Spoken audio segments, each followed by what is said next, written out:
Hi everyone, welcome back to my channel, Lenox Justifier of Innocence, created by Zeus and Demeter to save humanity. I am here as the character Josephine, which is Lenox in human form, and this is Mr. Buddy the guard dog. Now before we get started, I did just want to thank all of you who have been following along, and I hope that you guys are having an amazing week. For those of you who are new to this channel, this is a fantasy justice channel where superheroes and mythological gods unite in the fight to get justice for the innocent and save humanity, restoring the balance of good and evil. It is designed to allow you to listen like an audiobook or to watch and enjoy the images, artwork, and dramatizations to assist your imagination during the stories like a picture book. This channel piggybacks off the book series titled Lenox Justifier of Innocence, which is available at all major booksellers.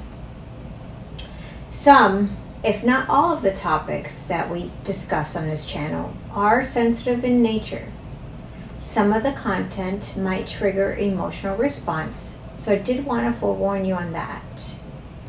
Though the majority of the stories are loosely based on real-world occurrences, the characters are all fictitious. The names and the places have been changed in order to protect the identity of those involved, and the justice is carried out in imagination and fantasy. In today's story, we are continuing the storyline titled The Predators. We're going after the consumer. Now, you'll want to make sure you stay to the end so that you know what is coming next in the series and on this channel. I will also be sharing some pictures that we took and some short video clips from Comic-Con this weekend. With that said, we shall get started with the show. The first consumer raid. Like Lenox and the crew had spoken about last week at their meeting, the best way to make the greatest impact is to go after the consumer. The ones responsible for this industry, the ones who create the demand. It was a Tuesday morning. Jojo, a young girl, 5 years old, was excused from school for a doctor's appointment. In order to remain in school, she was required to get some shots.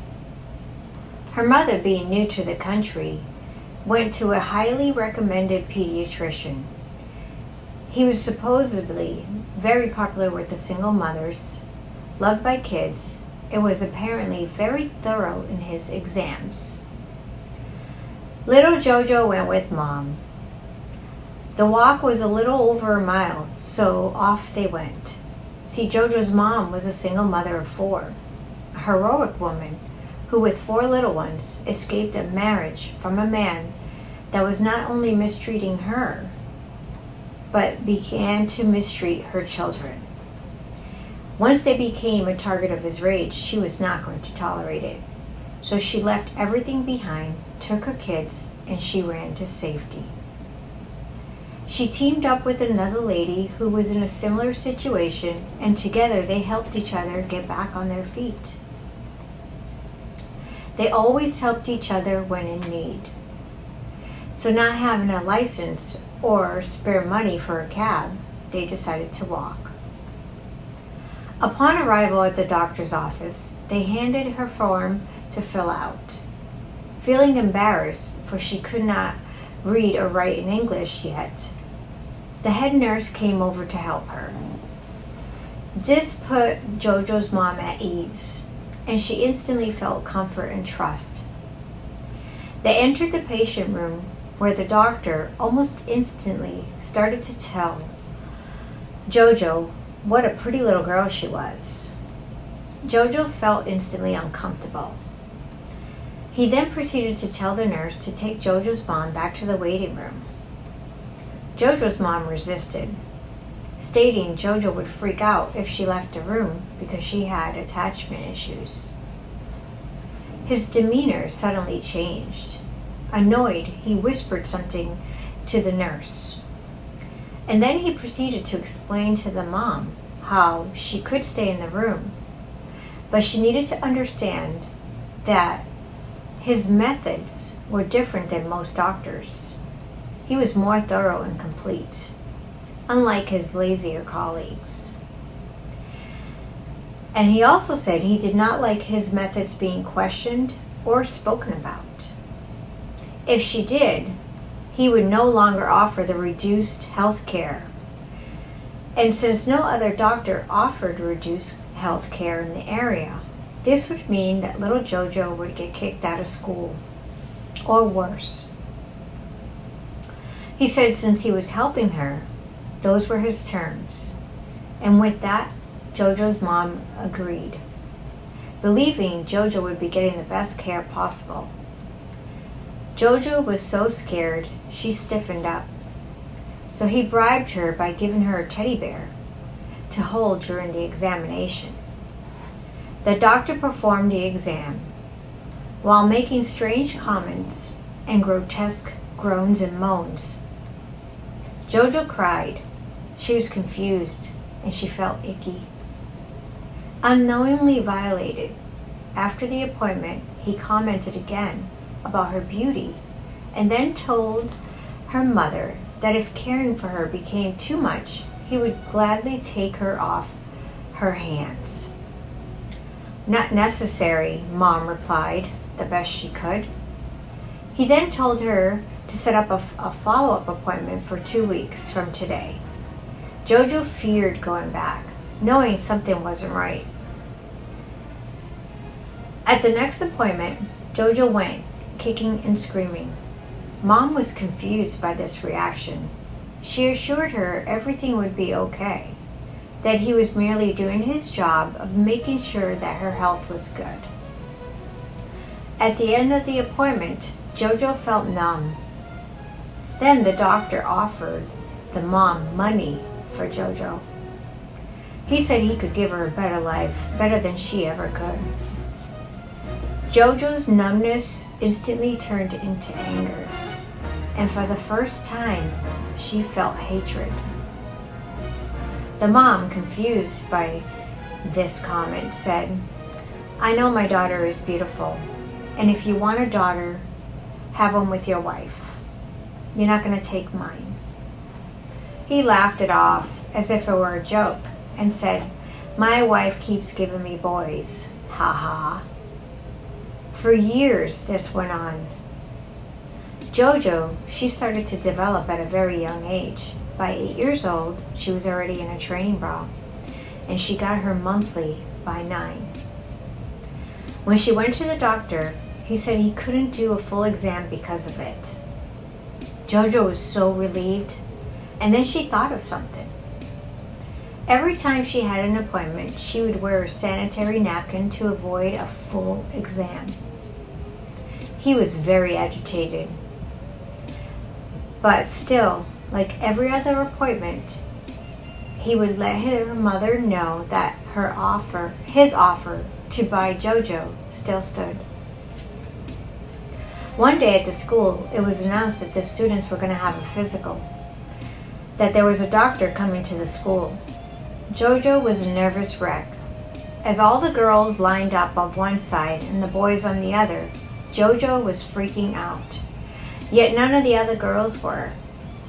When her classmates told her it wasn't a big deal, it's quick. Jojo couldn't believe what she was hearing. Was something wrong with me, she wondered?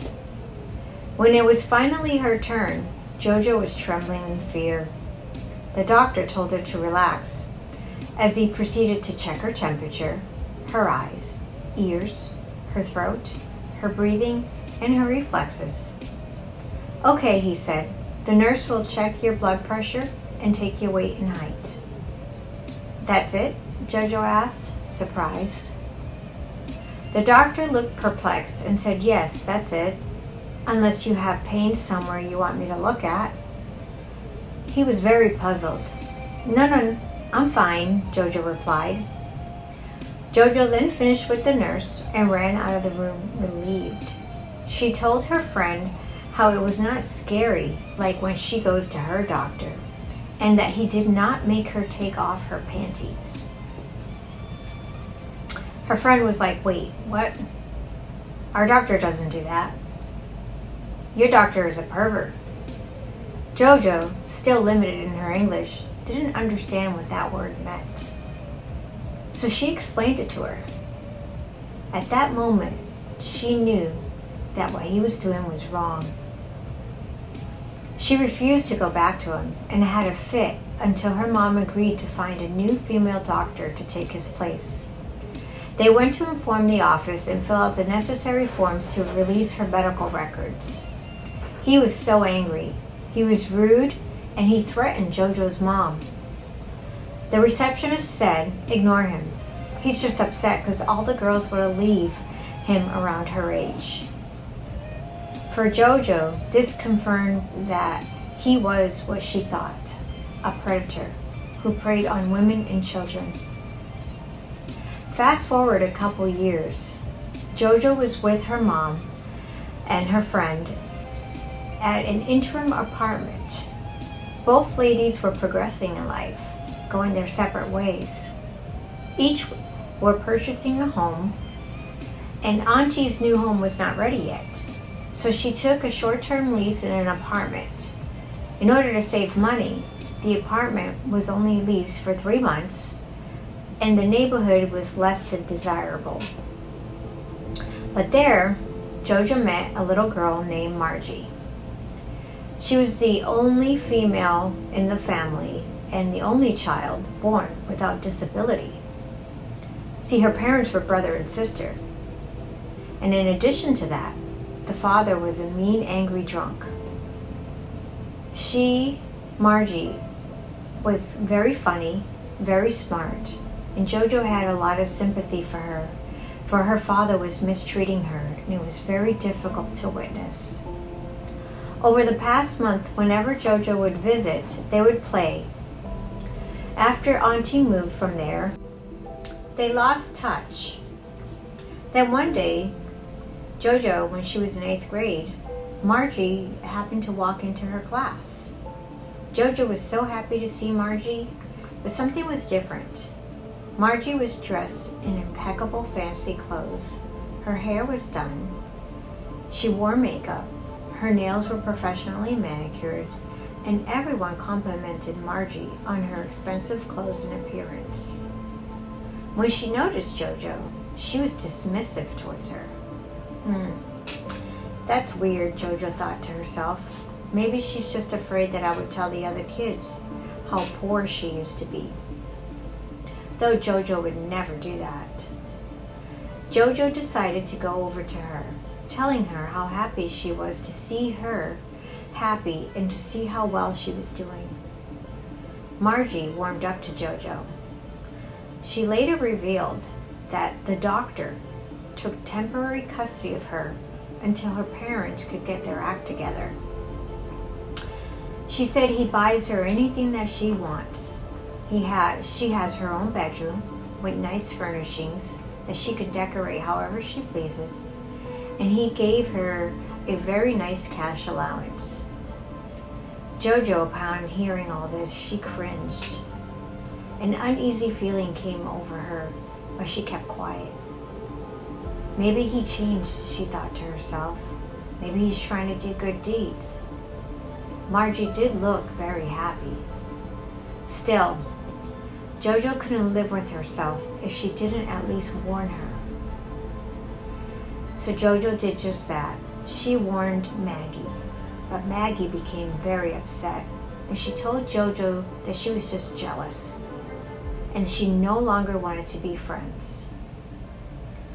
Margie continued to come to school every day in new clothes, bringing expensive gifts, jewelries, bags, and such. Jolly as can be. Then one day, Margie came in looking extremely disheveled. The teacher asked if everything was okay. And Margie, she had a complete meltdown, an angry outburst, crying. They took her to the guidance counselor where she could compose herself. Jojo feared that what she thought came true. She knew she had to say something. Though she was fearful that no one would believe her, she pushed through her fears and she told the student teacher.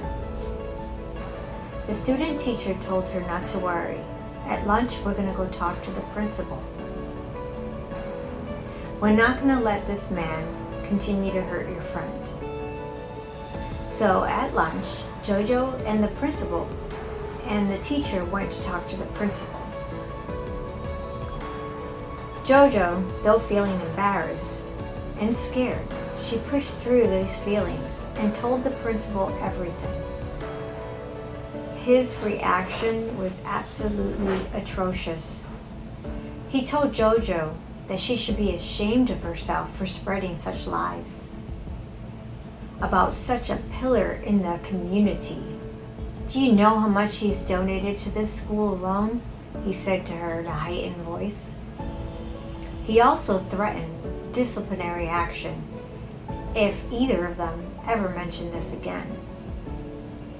The assistant teacher was taken back. Jojo got up. With a mix of courage and rage that had come over her, she said to the principal, "It is you who should feel shamed. It's your responsibility to ensure the safety of your students." The principal was taken back and unable to respond. "Come on, let's go. We're not going to get any help here," the teacher said as they walked out of the room. The teacher then told Jojo that she knew of a woman that runs an animal sanctuary and that she helps people voluntarily. "I'll call your mom and I'll tell her that you're going to be staying after school to work on a project with me. And then we'll head over to the sanctuary." "Do you think she would help?" Jojo asked. The teacher replied, "It's worth a try. We need to help Margie get away from that predator. If he's doing this to all of his patients, he needs to be stopped immediately." Jojo was anxious, but she was determined to expose this creep and help Margie get to a safe place. She couldn't help but wonder about that principal, though. His reaction was just way too extreme and negative. After school, the two of them made their way to the sanctuary. Upon arrival, they met with Leska. Leska welcomed them and brought them to Josephine's office. Upon explaining everything to Josephine, Josephine immediately got Amalia to start looking into the doctor. Check all his financial records, his medical board complaints, travel records, anything and everything you can dig up on him, she instructed Amalia. If he has done this to these two girls, there's definitely more victims out there, and we have to stop him. We need to uncover whatever he is into. It could lead to the saving of more children. At this point, Josephine decided that she was going to contact Jaru and run this doctor's name by him to see if he's heard of him. Jaru said that he never dealt with him, but that his name sounded familiar. He also informed her that he knew of a smaller operation in Miami that she could bust up and get intel from. "Great," Josephine replied. She immediately began to gather some information on this ring in Miami, and they planned on taking a little trip to find out more.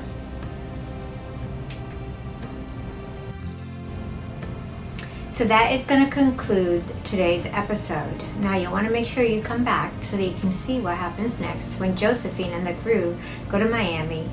They're going to take down that ring and they're going to get all the information necessary in order to bring down this doctor. So you want to make sure you come back for the continuation. So Buddy and I we are going to say goodbye. Don't forget to stay for a few minutes so you can see the clips from Comic-Con. I want to wish you guys an amazing week. We'll see you in a few days. As always, please take care of yourselves, and God bless.